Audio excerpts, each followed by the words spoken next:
Shop Fellowship, and she's wonderful. I'm so glad that she's here. So,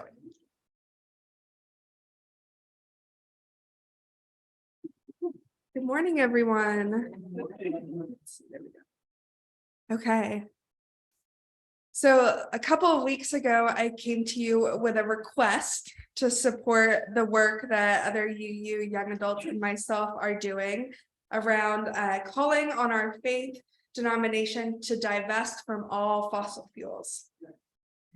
This week, I want to share a little bit more about our group, our experience together, and the broader story of my climate justice organizing. There are 3 things that I've found to be true. 1, we are more powerful together. 2, change matters at every level. And 3, climate justice is a spiritual practice. So the divestment group that I'm part of has been organizing together for nearly 2 years. We undertook this work after a shared experience protesting the Line 3 pipeline in Minnesota that cuts through Indigenous land. We shared this trip together that was both traumatizing and inspiring. It was through conversations with them that I was able to process and integrate all that taught me. Conversations and lots of singing, I should add, lots of singing together. But our background with pipeline protesting informed our desire for the UUA to divest completely from fossil fuels, so that our faith is not complicit in the financial groups that fund capitalist violence against the earth and Indigenous people. We spent countless hours together on Zooms, planned and unplanned, learning how we could bring this issue forth, writing a business resolution according to procedure, and building connections with individuals and congregations across the country to support our work. And as of February 1st, we have submitted our resolution successfully, and it has been put on the tentative agenda for GA. So, yeah. One small detail about our group is that there are only 6 of us. I know. There are only 6 of us dispersed across the country, with each of us in a different state. But we have put forth a resolution that could impact our whole denomination. We are more powerful together. The practice of building community makes resilience and commitment easier to hold. And the scale of our impact is exponential when we use our skills for a collective purpose. Another thing about our group is that we are only operating within the UU sphere. So how big can our impact really be? The climate crisis is impacting the entire world, with those living along coastlines, on islands, in hurricane, wildfire, and drought zones the most at risk. But I know that everything we do matters. Adrienne Maree Brown, author of Emergent Strategy, reminds us that how we are at the small scale is how we are at the large scale. Everything we do reverberates outwards, influencing the large scale with our collective small scale shifts. Perhaps our divestment work will inspire other denominations, with a multi-faith coalition emerging that condemns the corporations that are profiting from climate change. Change matters at every level. Our divestment group has met for an hour and a half every Saturday since October. This gathering and regathering at a specific time in a specific Zoom room feels like going to church. We begin with lighting the chalice and end with extinguishing it. The mere practice of building community is profound. I am humbled by what my climate justice work has revealed to me. I think of how grounded I feel with my bare feet in the grass, how aligned I feel with the universe when I am protecting the land, and how powerful I feel in community when that community includes our non-human relatives. Author and scientist Robin Wall Kimmerer assumes that many of us love the earth. But she asks, do you know that the earth loves you back? Do you know that the earth loves you back? Because when we are open to the divinity and love and our activism, we feel the earth's love. And if we are open to it, we will see that climate justice is a spiritual practice. So if all of those things are true, if we are more powerful together, if change matters at every level, and if climate justice is a spiritual practice, then we as UUs are well positioned to do this work, to take it on or continue it. We are already organized into congregations. We have built community gathering spaces that are the foundation for collective power.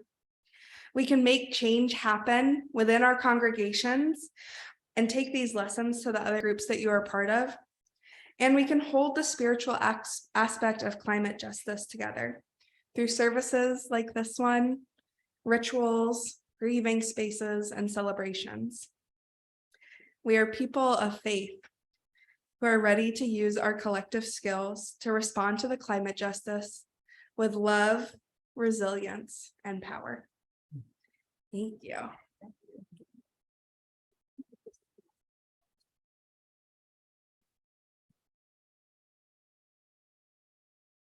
Thank you so much, Zoe.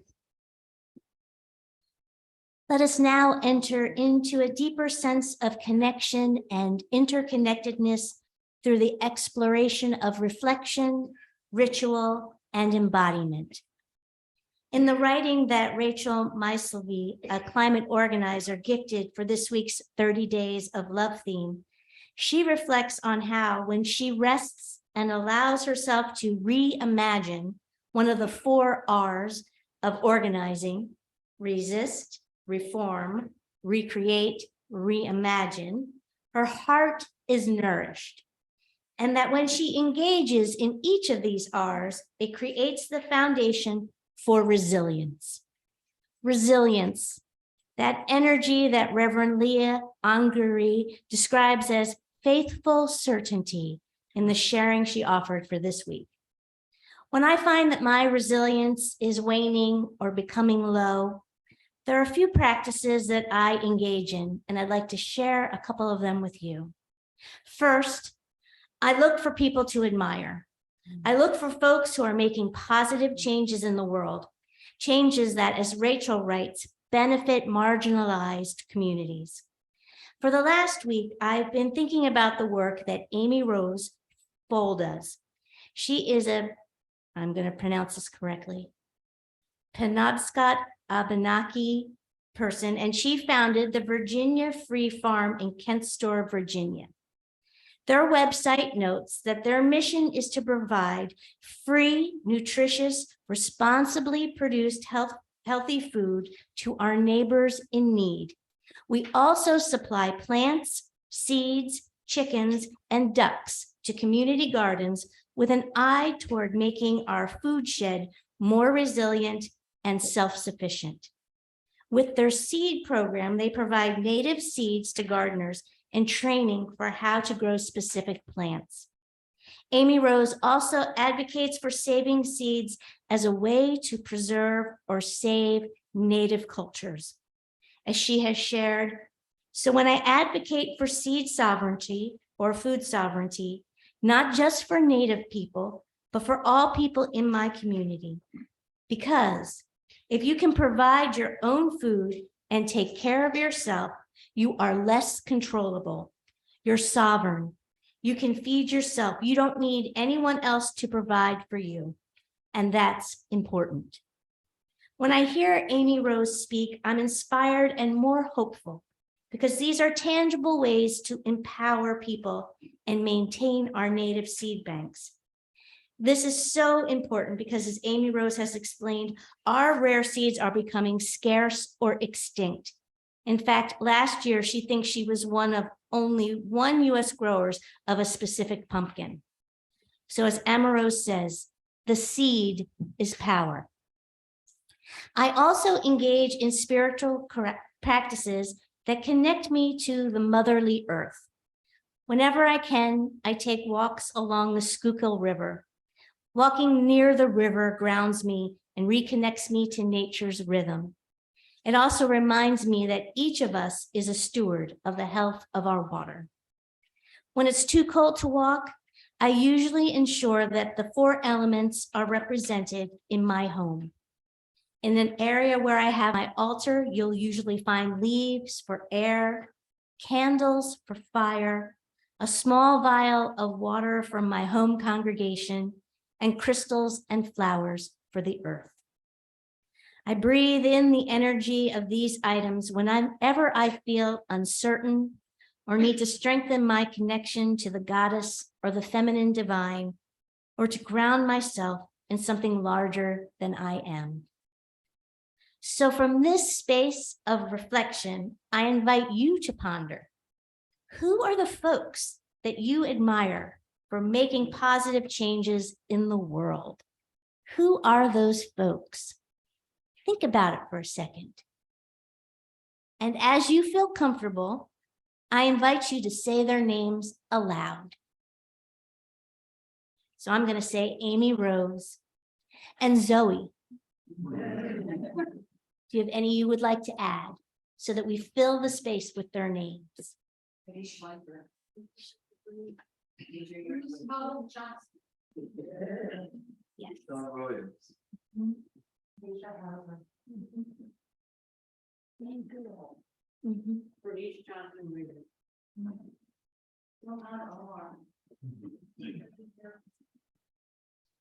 Brittany Beckner. Bill Hooks. And it's okay if a name doesn't pop right to your head, because the wonderful thing about life is that we get to continue to explore. Thank you for blessing us with the names of those people. And now I invite you to reflect upon what items might you have on an altar to strengthen your connection to the motherly earth, to the goddess. What things in the world symbolize air to you? And you can shout them out as you see fit. Wind, Feathers. feathers. Anything else? Bubbles. Trees, birds.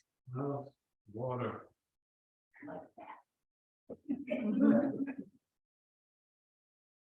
How might you represent fire? Fireplace. Fireplace, candles. Candles. Mhm. Campfire. Stars. Mhm.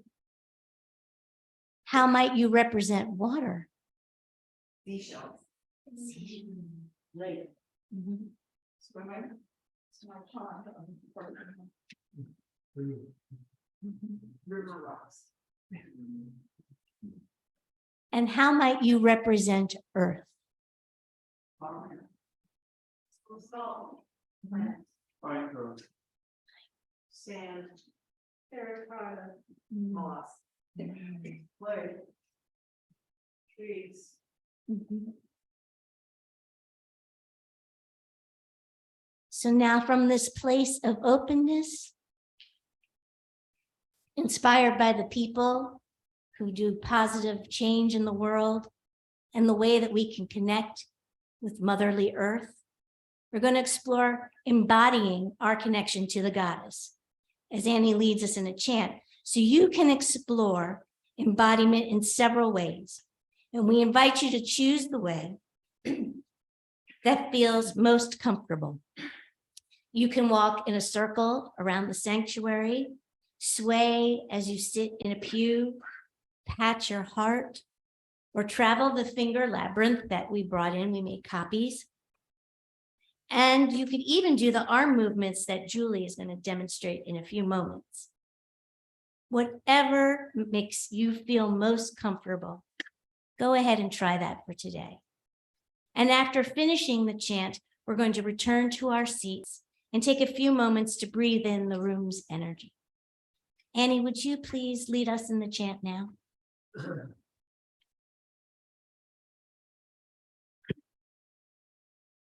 Wow. So many people here. What I'm going to do is sing this chant a couple times for you.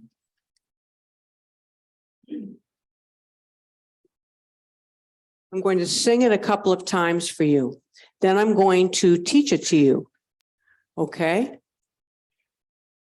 We all come from the, let me start a little higher.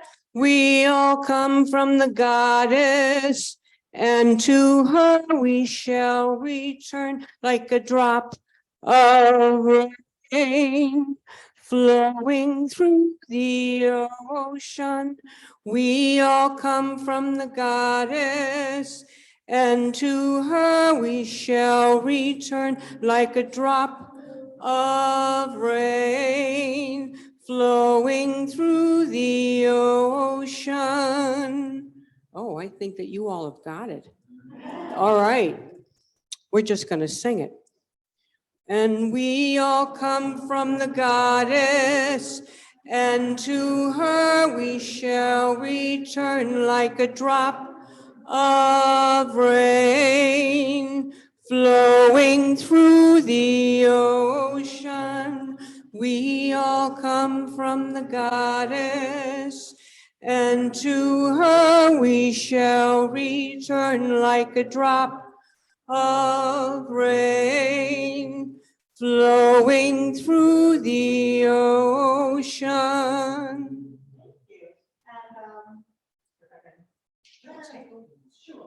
So you're just a little bit taller than me.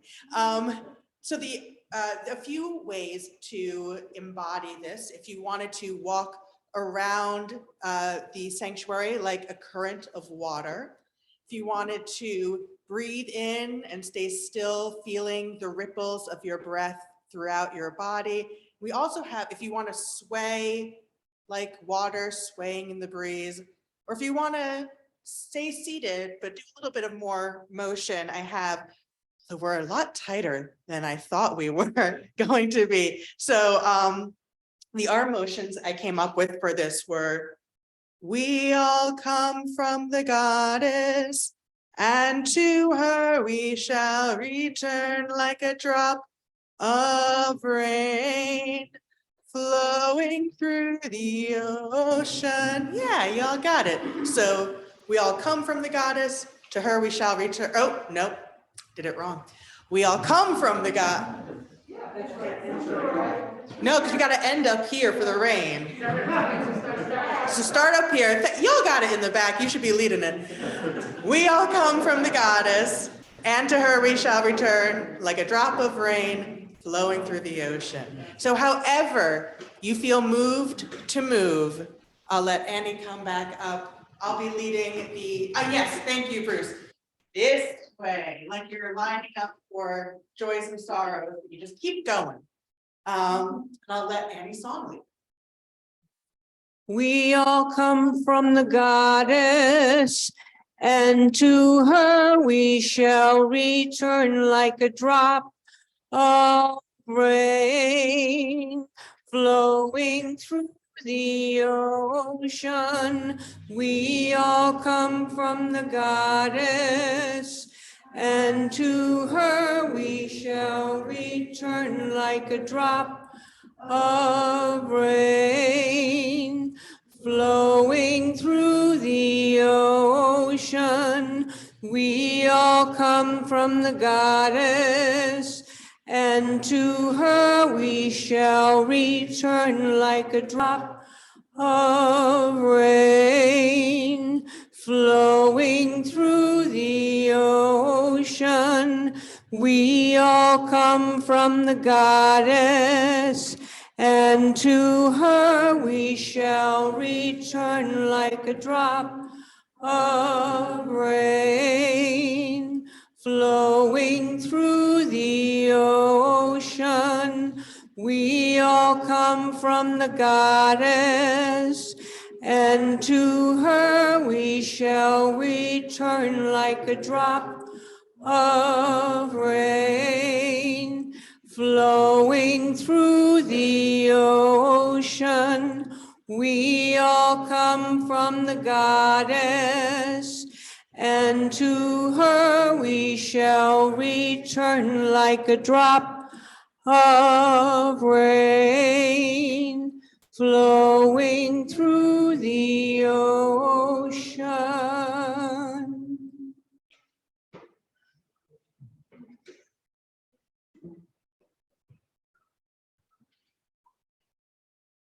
I always feel so blessed when I get to hear Annie sing. Thank you.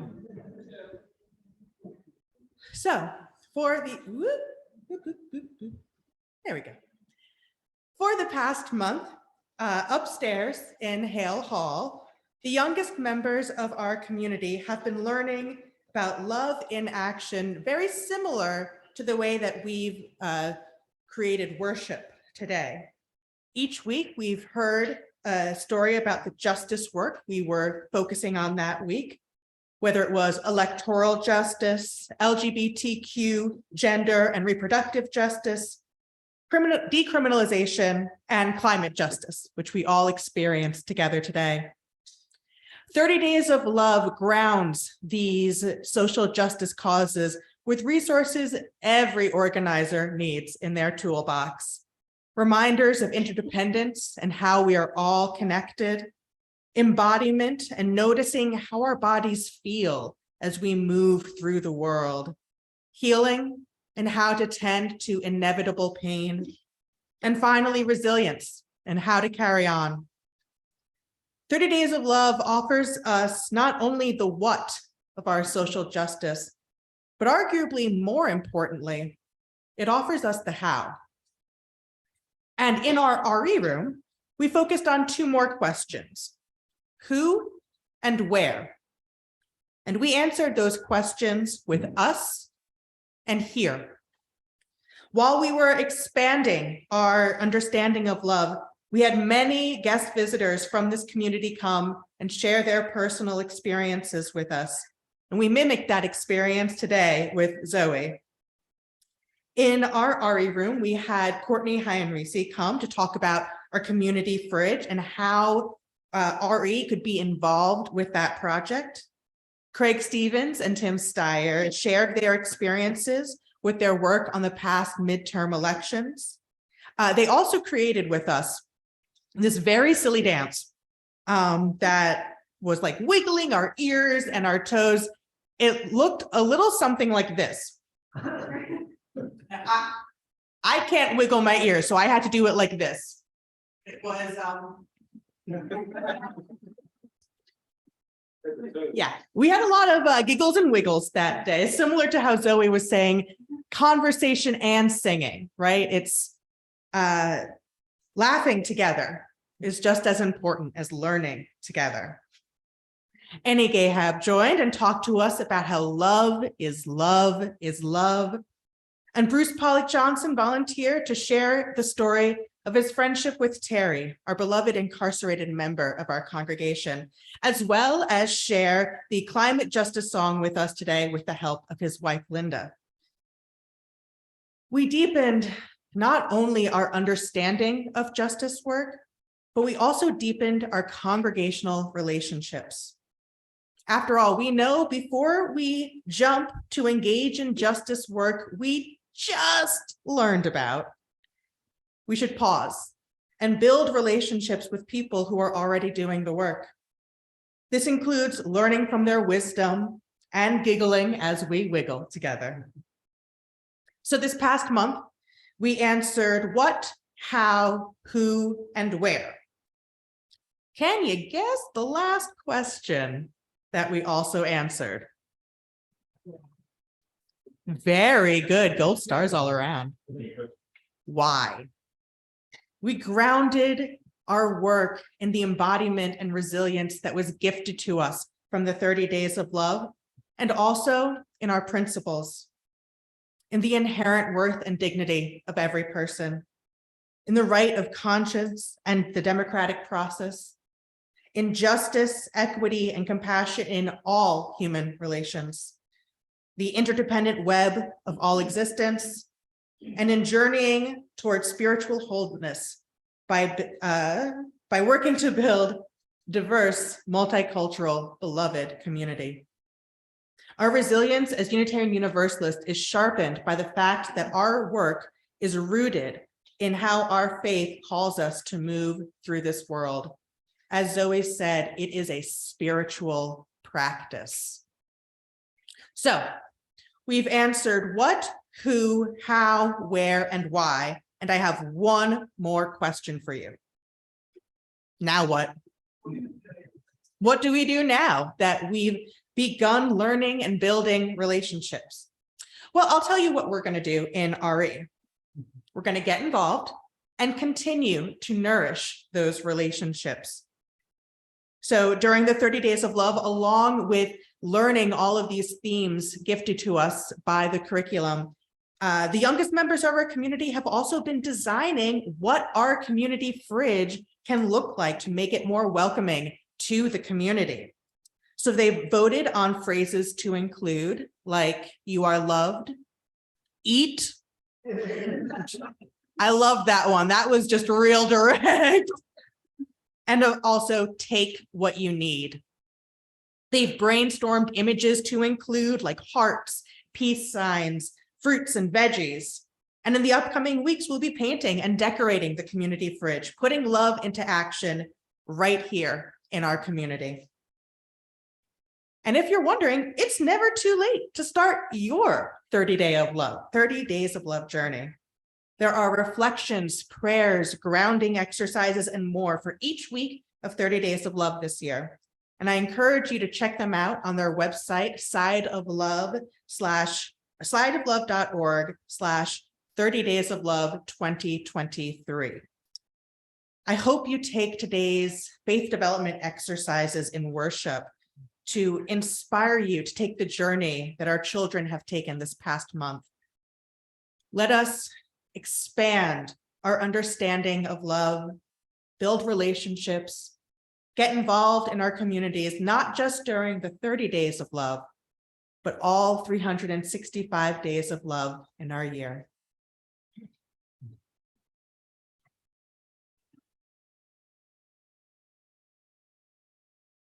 Now is the time when we collect our offering of financial resources for the good of this community.